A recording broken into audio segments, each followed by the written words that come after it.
Hi everybody, I am the creator of Messes, and welcome to my Corner of Chaos. Today we're going to be doing hopefully the first of many behind the scenes videos, this one specifically for the video that just released for the Delphos Saga.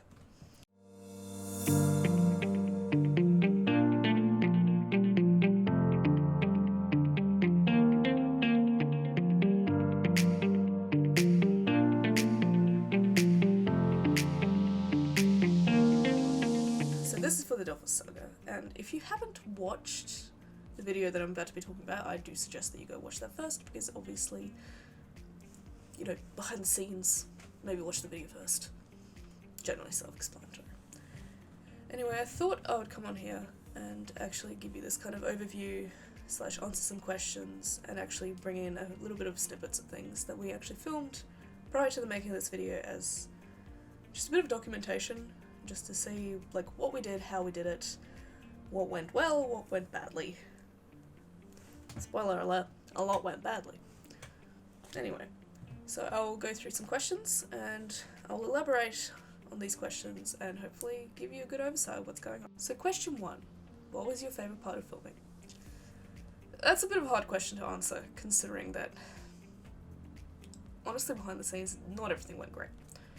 But I must admit that on the day, getting there on the filming day, seeing everybody in costume, seeing everybody ready, putting everybody together, was so satisfying and just amazing, and being like, wow, we're actually getting here, we're here, we've been working up to this moment, and we got here, and that was really cool, I must say.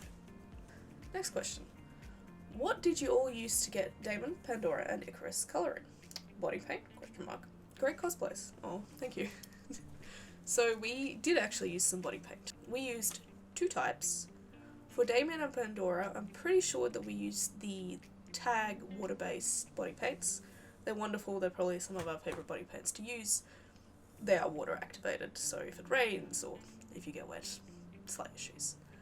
For Icarus, we actually used a specialty body paint that I have.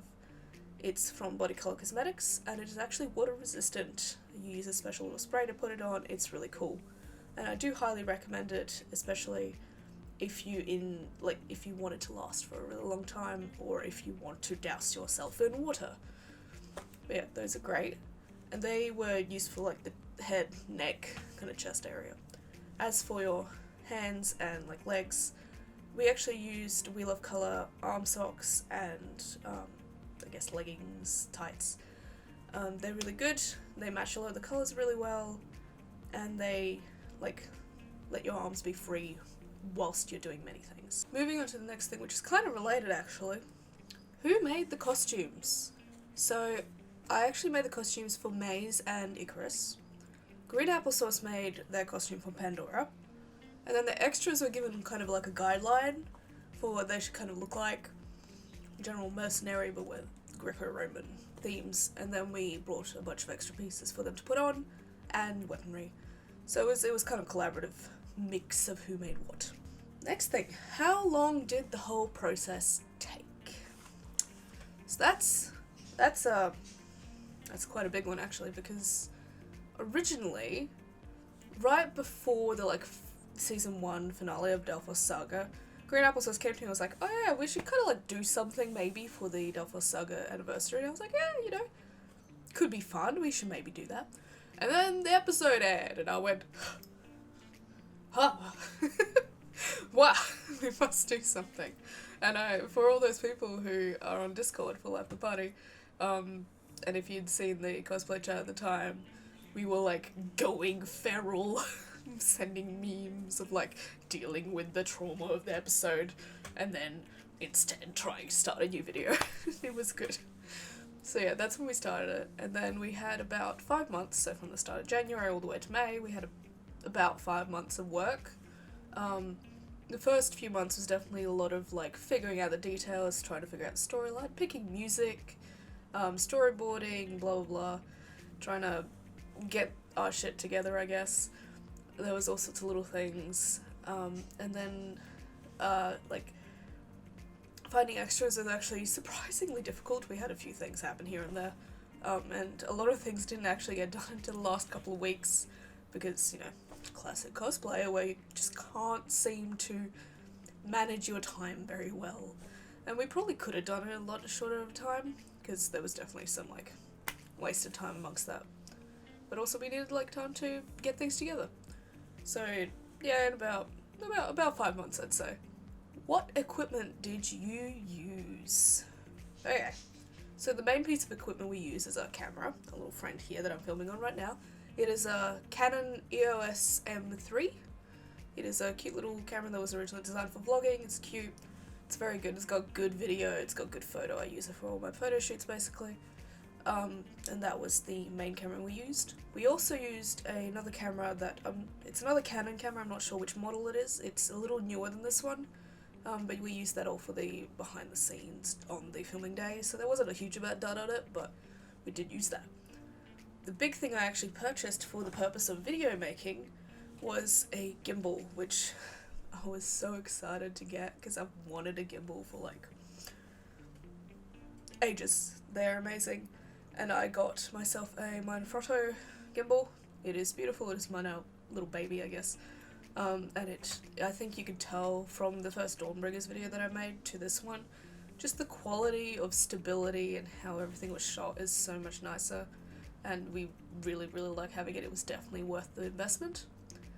And then we also have some lights, we have a little camera mount mic, and a few other bits and pieces which mostly were eBay bought. Lights are pretty good on eBay, they work fine, there's nothing wrong with them. And then my biggest purchase, which I managed to get in time for this video, was actually my computer setup, which I've never had a computer setup prior to this, so that was actually really special.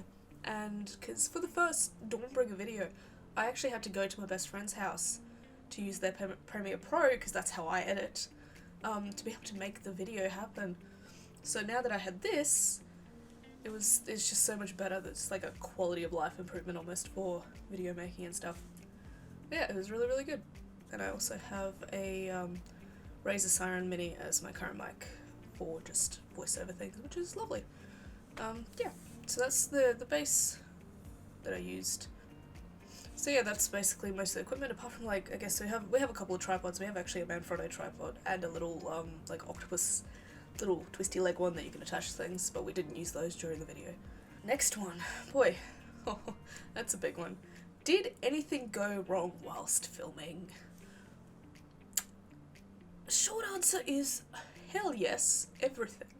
Basically, you know that saying where everything that can go wrong will go wrong? Yeah. That's basically what happened. We had a plethora of issues, mostly in just the lead up to filming and the filming day itself. So I think probably first issue was like when we were struggling to get some extras and get some weaponry, blah blah blah, which meant that we were actually choreographing the fight scene like 5 minutes before we filmed it. Wasn't optimal, but it was workable.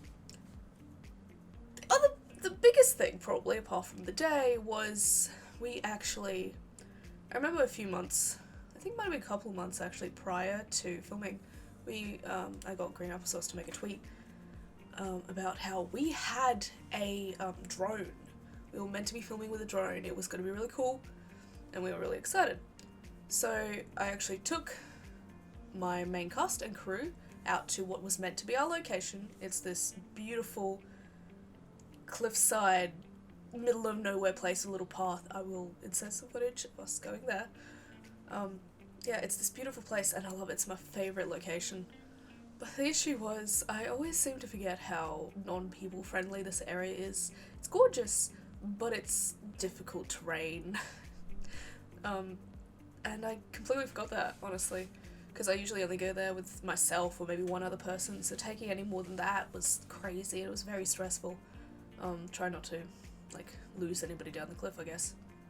And then, to top that all off, when we got to the point where there's this end of path area, they're like a tiny little larger space of land to, like, look over this beautiful hidden beach, and we were meant to have this shot for the end of the video where, Icarus, like, blasts the last mercenary off this cliff, and then they fall backwards and, like, fall off the cliff, which was meant to be a drone shot of this thing, and it was a really, really cool idea.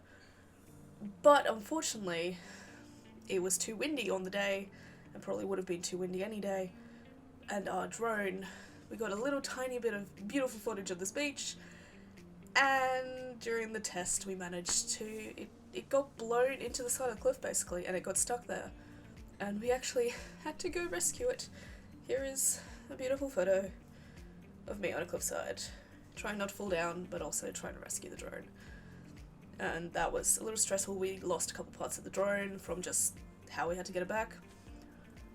So yeah, that was unfortunate. So we lost the drone. Well, we got the drone back, couldn't use the drone. And also the next day I was like, you know what, I'm gonna have to change locations because this place, although I'd love to use it, really wasn't all that safe, especially if I was bringing more people onto it. And now that we didn't have the drone, we couldn't take a lot of the shots anyway, so that was a small issue. But I did manage to find the location we used, which I've used for other things, actually where I shot Elise for the Dawnbringers video with these beautiful sandstone cliffs. Moving on to that whole day, the filming day, as we shall call it. Oh my gosh. As much as I love the fact that we got it done, that day was insane. I severely underestimated how much it would take to get that day running, especially because we were filming the majority of this video on that day. And it was about, we had gotten like, I think it was just before the fights, before we were filming the fight scene, and somebody came up to me, I don't remember who, but they were like, hey, did you know it's a king tide today? And I was like, no. So it turns out, on the day, it was meant to be a king tide. I had considered the tide, had not considered that we were going to have like a fancy tide, because, you know, fancy. But basically, if you don't know what a king tide is, it's the tide coming in faster and higher than a regular tide, which meant that the time that I thought we would have was cut down by like multiple hours. So it got really stressful. We had to smash out as much as we could in that specific spot, and then because we had parked our cars on the beach to be close to the spot, we had to like run all of our stuff back to the cars, drive them back up onto the car park so that we didn't get lost in the ocean, which was unfortunate because then we had to kind of fiddle with a couple of other scenes, like the kind of camping scene for the trio was actually meant to be in this beautiful sandstone cavern that was there, but we didn't get around to it, so we had to do it by the bushes, which was okay, but would have been really nice. And then because it was so windy and wavy and terrible, the boat scene didn't go as planned. Everybody got really wet. They were meant to stay dry because they were in a boat, but no, the waves had other plans, and I had to kind of like fudge it a little bit, so a lot of the time they either weren't in the boat or they were kind of on the shore. But yeah, that didn't go super well. I hope I haven't scared off any of my friends from working with me in the future from that day. Yeah. So yeah, a lot went wrong. I'm sure there were some other things that I can't remember right now, but somebody will remind me one day.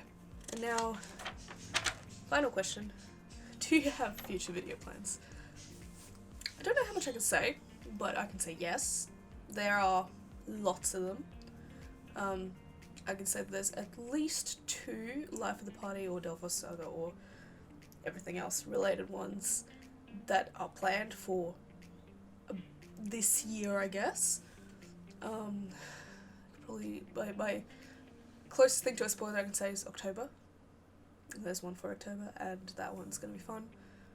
But I also have plans for like more Dream SMP ones, maybe some crit roll along the way, because they just recently finished, and it'd be nice to do a tribute of some sort. And it just really depends. There's always something new happening, so I'm sure there'll be lots of new things coming around. And yeah, and I think I've covered most things, I guess. There was some definite planning and things that went wrong, and good things and bad things, and lots of people who really helped me make this, especially Green Apple Sauce, like a massive thank you to them, because they kept me on track in terms of planning. Even if it wasn't well planned on my end, they had something handled. So yeah, without everybody I definitely wouldn't have been able to do it, and I do really look forward to working with them in the future on future videos. So yeah, I hope that gave you a little bit of an insight on what it was like to do what we did, and answered your questions. And if you do have any other questions, you can always feel free to direct message me on Instagram. I generally answer everybody. So yeah, that'll be good. Leave any comments if you have any. And thank you very much. Thank you very much for everything and for saying good things about my content and letting us do this for you and give you some sort of entertainment and fun. And don't forget to like and subscribe. Bye.